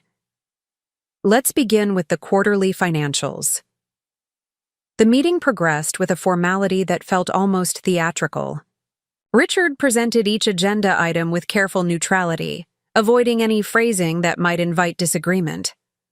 When questions arose, he answered with uncharacteristic brevity. No one mentioned our divorce, or the settlement, or the circumstances that had brought us to this reconfigured table. It wasn't necessary. The entire restructuring of the board was testament to those events. I spoke only when I had meaningful input, letting my expertise in client relationships and financial management guide my contributions. Each time I did, Richard's jaw would tighten almost imperceptibly, but he never interrupted or dismissed my points, another departure from our long history. During a discussion about a potential new client, Vanessa attempted to assert herself, suggesting an aggressive timeline for project completion. "We should commit to a 12-month delivery," she said. "It would give us an edge over competitors, who are estimating 18 to 24 months. Grace Winters, the engineering professor, fixed her with a measured look. "Based on the scope documents I've reviewed, 12 months would require either additional resources we don't currently have or compromises in quality control that would be inconsistent with this firm's standards." "Which are you suggesting, Ms. Cooper?" Vanessa faltered, clearly unprepared for such direct challenge. Well, I was thinking we could optimize our processes, increase efficiency." "Efficiency isn't a magic wand," Grace replied. "It's the result of specific implementable improvements. Do you have any particular process optimizations in mind?" Richard stepped in. "I think what Vanessa is suggesting is that we could consider reorganizing our project teams to better leverage our existing resources." Jerry raised an eyebrow. "We've analyzed our team structures 3 times in the past 2 years. Each analysis concluded we're operating at near optimal efficiency already." I watched the exchange with quiet satisfaction. This was exactly what the board restructuring had been designed to achieve, a system of checks and balances where decisions were made based on expertise and evidence, not ego or ambition. By the end of the meeting, several things had become clear. Richard was no longer the unchallenged ruler of the kingdom he'd built. Vanessa's influence had been significantly curtailed by the new governance structure. And Mitchell and Thompson was returning to the core values that had made it successful in the first place: integrity, quality, and meticulous attention to detail. As the meeting concluded, I gathered my materials unhurriedly, in no rush to leave a space I now rightfully occupied. Richard and Vanessa departed quickly, but Jerry lingered. "Dinner next week?" he asked. "Miranda's been asking when you'll come over again. She's trying out some new pasta recipe she found." Miranda was Jerry's wife of 35 years, a warm, forthright woman who had welcomed me into their home with genuine affection since my divorce. "I'd love that," I said. "Thursday? Perfect. I'll tell her you're coming." As I walked to my car in the executive parking section, another small victory from the settlement, I felt a curious sense of completion. For decades, Richard had been the sun around which my entire life orbited. Now he was just another person in my professional sphere, no more central to my daily existence than any other colleague. I drove to my apartment at Willow Creek, which I decided to keep even after the settlement provided ample funds for a more luxurious residence. I'd grown to love its simplicity, its river views, and most importantly, the fact that every inch of it represented choices I had made for myself. My phone rang as I was unlocking my door. Jennifer's name flashed on the screen. "Hi, sweetheart," I answered, setting my briefcase on the kitchen counter. "How are things in Columbus?" "Good. Great, actually. Tom got the promotion, and Ella made the tennis team." Ella was my 12-year-old granddaughter, Jennifer's oldest. "That's wonderful news. Tell them both congratulations from Grandma." "I will." She paused. "So, how was the board meeting?" I smiled at her transparent attempt at casualness. Both Jennifer and Daniel had been intensely protective since the divorce, checking in regularly and asking pointed questions about how Richard was treating me. It was fine. Professional. Productive. I began brewing a cup of tea, phone cradled against my shoulder. "Your father kept things strictly business." "And the girlfriend? Vanessa?" "Also there, also professional, though somewhat out of her depth." Jennifer made a sound that managed to convey both satisfaction and lingering anger. "Good. I hope—" She was miserably uncomfortable the entire time. "Jennifer," I chided gently, "that's uncharitable." "Mom, she helped break up your 40-year marriage. I'm allowed to be uncharitable." I sighed, settling onto my sofa with my tea. "Your father—" And I had problems long before Vanessa appeared. She was a symptom, not the cause. Still, Jennifer wasn't ready to absolve anyone. "Anyway, that's not why I called. I wanted to tell you that we're coming to Riverside next weekend. The kids have been asking to see you, and Tom has some business there on Friday, so we thought we'd make a family trip of it." "I'd love that. We could have dinner here Saturday. I'll cook." "Actually," Jennifer said, her tone shifting to something almost hesitant, "I was thinking maybe you could show us some houses while we're there. Help us get a feel for the neighborhoods." I paused, teacup halfway to my lips. "Houses? In Riverside?" "Tom's company is opening a regional office there. They've asked if he'd consider relocating to head it up. It would be a big step up for him, and well, we've been thinking it might be nice for the kids to be closer to their grandmother." Something warm unfurled in my chest, a feeling I hadn't experienced in a very long time. Hope, maybe. Or simply the recognition that life still held unexpected gifts. "I'd love to help you look at houses," I said, trying to keep the emotion from my voice, "and having you all nearby would be wonderful." "We think so too. The kids are thrilled at the idea of being able to see you regularly instead of just on holidays." After we hung up, I sat on my balcony watching evening settle over the river, thinking about how dramatically my life had changed in less than a year. From the dutiful corporate wife arranging her days around her husband's convenience to an independent woman with a stake in a multi-million-dollar company, a voice in its governance, and most precious of all, the prospect of having family nearby again. The following Tuesday, I had lunch with Dot at the Lakeside Cafe, our regular weekly meeting that had become a cherished ritual. She was already seated at our favorite table when I arrived, a glass of wine at her elbow despite the early hour. "I'm celebrating," she explained before I could comment. My design for the Westridge Community Center was approved this morning. Construction starts next month. Dot, that's fantastic. I slid into the seat across from her. I know how hard. You worked on that proposal. Dot had reinvented herself after her own divorce 15 years earlier, returning to school for interior design, and gradually building a reputation for elegant, functional spaces that emphasized natural light and sustainable materials. The community center would be her largest public project to date. The best part? She said, leaning forward with a conspiratorial smile. The project manager for the construction company is Peter Williams. You remember him? Vaguely. Didn't we meet him at that charity auction last year? Silver hair, very tan? That's him. Widower, 68, still runs 5 miles every morning. She wiggled her eyebrows suggestively. We're having dinner Friday. I laughed. Dot, are you using a multi-million-dollar community center as a dating opportunity?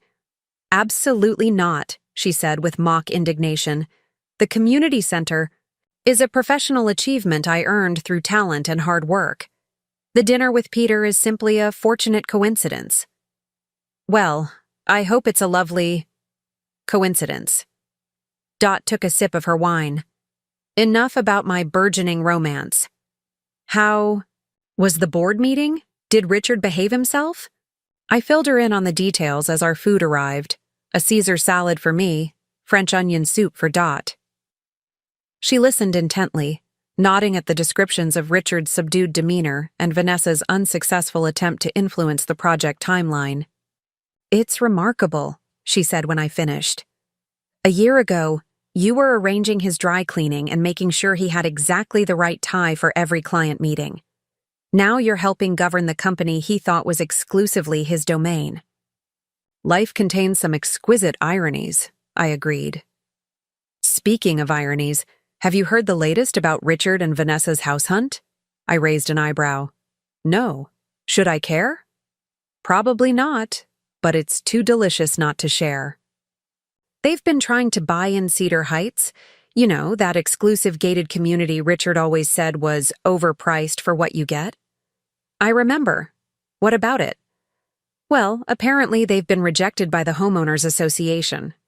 Twice. I set down my fork. Rejected? On what grounds? Dot's eyes sparkled with mischief. The official reason was some technicality about their financing.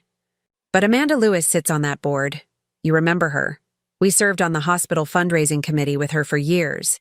And she told me the real issue is that several board members are clients of Mitchell and Thompson who weren't happy with how Richard handled some recent projects. They're concerned about his commitment to quality. I hesitated, searching for the appropriate response. Part of me, a small, petty part I wasn't particularly proud of, felt a flash of satisfaction. But the larger part recognized the irony that Richard's professional shortcuts, the very behavior I'd fought against, were now affecting his personal life in ways he hadn't anticipated. It's karma, Dot supplied helpfully. The universe balancing its books? I smiled despite myself. I suppose it is. Are you going to the Mitchell and Thompson anniversary gala next month? Dot asked, changing the subject. The gala, a lavish annual event celebrating the firm's founding, had always been my responsibility to organize. For 30 years, I'd selected venues, approved menus, designed centerpieces, and coordinated seating charts to ensure optimal client relationship management. This would be the first year I'd attend as a guest, rather than as the designer and orchestrator of the entire experience. I haven't decided, I admitted. Part of me thinks I should go, to reinforce my position as a board member and shareholder. But another part wonders if it would just be awkward for everyone. Go, Dot said firmly. Wear something spectacular. Remind everyone that you're not just Richard's ex-wife. You're a power in your own right. I'll think about it, I promised. Though in truth, the idea of attending an event where I'd be the subject of whispers and speculation held little appeal. The following weekend, Jennifer and her family arrived for their visit. Having my daughter, son-in-law, and grandchildren fill my apartment with noise and energy was a joy I hadn't realized I'd been missing. Ella, at 12, was serious and inquisitive, peppering me with questions about the river and the wildlife she could see from my balcony. 9-year-old Max was all motion and enthusiasm, eager to show me his latest video game achievements and the soccer trophies he'd brought to display. On Saturday, we toured neighborhoods, looking at houses that might suit their family. It was strange being on this side of a real estate search, offering opinions and suggestions rather than deferring to Richard's preferences as I had when we'd been house hunting. "What about schools in this area?" Jennifer asked as we drove through a tree-lined neighborhood of handsome colonial-style homes, not unlike the one I'd shared with Richard. "Excellent," I replied. "Riverside Elementary is one of the best in the state, and the middle and high schools have strong academic programs plus good sports and arts offerings." Jennifer nodded thoughtfully. "And it's what, 15 minutes from your place?" 10 in good traffic. Close enough for impromptu visits, but not so close we'd be in each other's pockets. She smiled. Perfect. As they prepared to leave on Sunday afternoon, Jennifer pulled me aside. "Mom, I just want to say, I'm proud of you. For standing up for yourself, for claiming what you deserved, for showing us what strength really looks like." Tears pricked at my eyes. "I'm not sure I feel very strong. Most days I'm just figuring it out as I go along." "That's what strength is," she said, hugging me tightly. "Not having all the answers, but moving forward anyway." After they left, the apartment felt emptier than usual, but in a way that held promise rather than loneliness. The possibility of having them nearby permanently filled me with a quiet joy that sustained me through the quiet evening. The following week brought an unexpected invitation, an email from Charlotte Griffin, the president of the Riverside Women's Business Alliance. I'd known Charlotte casually for years, primarily through charity events where Mitchell & Thompson was a donor. "Dear Mrs. Anderson," the email began, "I'm reaching out to invite you to be our keynote speaker at next month's annual leadership luncheon. Our theme this year is Reinvention and Resilience, and your recent transition from supporting role to corporate leadership exemplifies both qualities. We would be honored to have you share your journey with our members."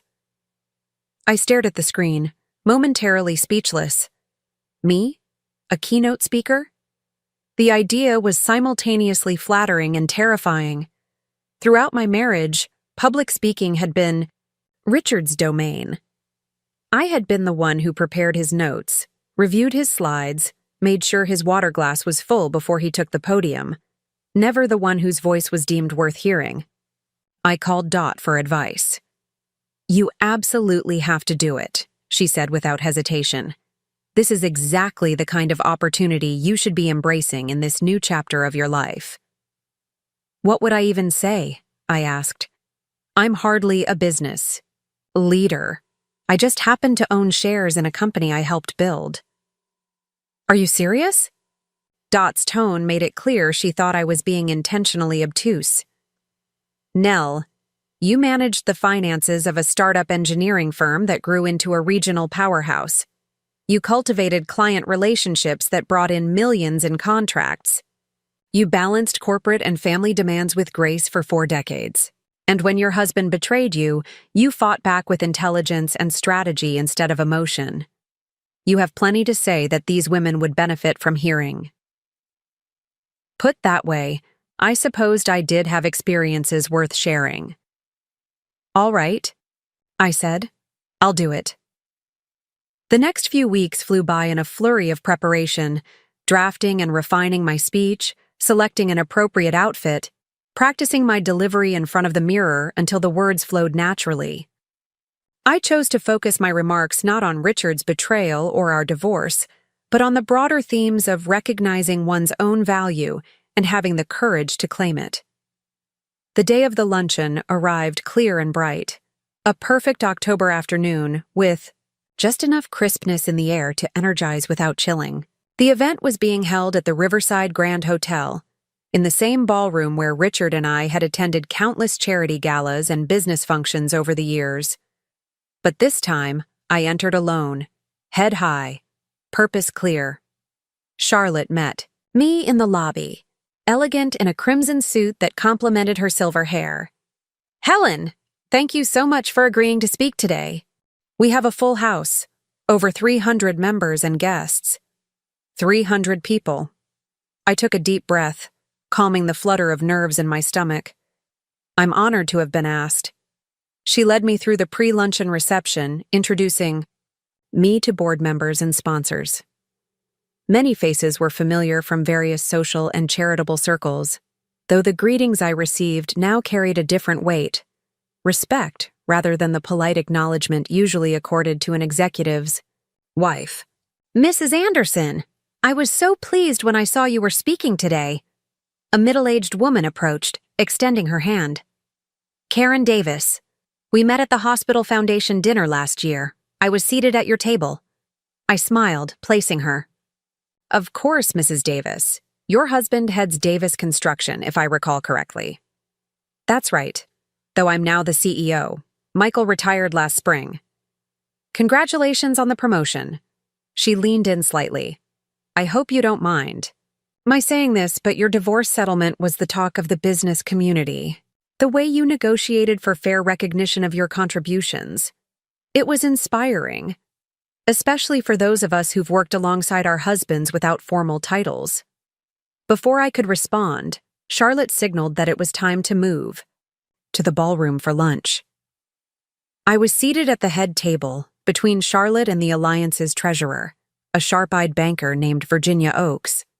"I understand you've joined the board at Mitchell & Thompson," Virginia said as salads were served. "How are you finding corporate governance?" "Educational," I replied honestly. "I've observed board dynamics for years, but participating as a voting member is quite different." "I imagine your perspective as someone who's seen the company from multiple angles is invaluable." "It should be," I said, "though I'm not sure everyone on the board would agree." Virginia smiled knowingly. "They will in time, especially when your insights prove correct." After lunch, Charlotte introduced me with a flattering summary of my career and recent transition to corporate leadership, as she delicately phrased it. As I took the podium, looking out over the sea of attentive faces, I felt a momentary panic. Then I remembered Jennifer's words. Strength isn't having all the answers, but moving forward anyway. "Thank you, Charlotte, for that generous introduction," I began. "And thank you to the Riverside Women's Business Alliance for inviting me to share some thoughts on reinvention and resilience. These are qualities I've come to know intimately in recent months, though I wouldn't have chosen the circumstances that brought them into focus." A ripple of knowing laughter moved through the audience. For 40 years, I was known primarily as Richard Anderson's wife. It was an identity I embraced wholeheartedly, pouring my education, talents, and energy into supporting his vision for Mitchell & Thompson Engineering. I managed our home, raised our children, cultivated social connections that brought in valuable clients, and in the early days, even handled the company books, all without a title, salary, or formal recognition. I paused, looking out at the women watching me, some nodding in recognition, others leaning forward in interest. I don't share this as a complaint. It was the partnership we agreed to, explicitly or implicitly. But when that partnership dissolved, I was faced with a critical question. Who am I beyond the roles I've played in service to others? What is my value, independent of my connection to my husband and his company? For the next 20 minutes, I spoke about the journey of self-reclamation, the painful recognition of how I'd allowed myself to be diminished, the courage it took to demand fair acknowledgement of my contributions, and the unexpected joy of rediscovering parts of myself that had been set aside for decades. The greatest revelation, I concluded, wasn't learning that I could stand on my own. It was realizing that I had been standing all along. I just hadn't recognized my own strength because I'd been taught to attribute it to someone else. My resilience wasn't born in the crucible of divorce. It was built through 40 years of solving problems, navigating challenges, and creating value that others benefited from. The only thing that changed was my willingness to claim that strength as my own. The applause that followed was genuinely enthusiastic. As I returned to my seat, Charlotte squeezed my hand. "Perfect," she whispered. "Absolutely perfect." After the luncheon, a line of women formed to speak with me, some offering congratulations on the speech, others sharing their own stories of undervalued contributions and difficult reckonings. I listened with genuine interest, recognizing elements of my own experience in each of their narratives. One conversation particularly struck me, with a young woman barely older than Vanessa, who approached somewhat hesitantly. "Mrs. Anderson, I just wanted to say thank you. I started a marketing firm with my husband 3 years ago. On paper, we're equal partners, but lately, I've felt my contributions being minimized. Your speech helped me see that I need to address this now, not 40 years from now. The best partnerships are those where both parties are fully valued," I told her.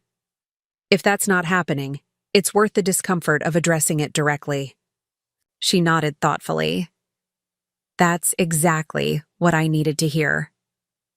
By the time I left the hotel, the afternoon was fading into evening. I felt simultaneously energized and exhausted. The emotional expenditure of sharing my story publicly had taken more from me than I'd anticipated. But there was also satisfaction in knowing that my experience might help others avoid the mistakes I'd made. As I drove home along the river, my phone rang through the car's speaker system. Daniel's name appeared on the dashboard display. "Hello, sweetheart," I answered. "How are things in Cincinnati?" "Good, Mom. Really good, actually. I just wanted to call and check in. Jennifer told me about their visit and the possible move to Riverside. That would be wonderful for all of you." "It would," I agreed. "Having the grandchildren nearby would be a joy." "It's got me thinking," he said, his tone shifting slightly. "About distance and family and priorities. Rebecca and I have been talking." Rebecca was Daniel's wife of 10 years, a pediatrician with a thriving practice in Cincinnati. "Talking about what?" I prompted when he didn't continue. "About whether it might make sense for us to consider Riverside too. There's an excellent children's hospital that's recruiting specialists, and my practice could be transferred relatively easily. Nothing definite yet, but we're exploring the possibility." My heart swelled with emotion. "Daniel, that would be... I don't even have words." He laughed softly. "Don't get too excited yet. It's just preliminary discussions. But after everything that happened with you and Dad, it's made us realize how important family connections are, how easily they can be lost if not nurtured." "I understand completely," I said. "And whatever you decide, I'm just grateful you're considering it." After we hung up, I continued my drive, a sense of peaceful contentment washing over me. The road ahead, both literally and figuratively, stretched out clear and inviting, filled with possibilities I couldn't have imagined a year ago.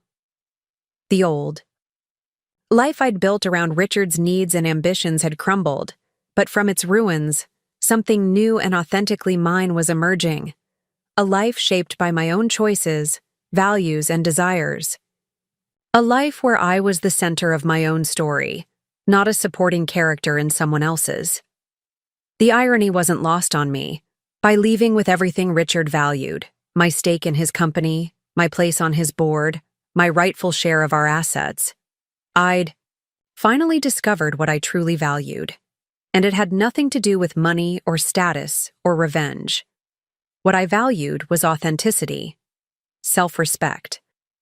The freedom to define myself rather than being defined by my relationship to a man who had never truly seen me. Richard had left me for his secretary. But I had left with something far more precious than material assets. I had left with myself, whole and unbowed, ready at last to live on my own terms. Up next, you've got 2 more standout stories, right? On your screen. If this one hit the mark, you won't want to pass these up. Just click and check them out.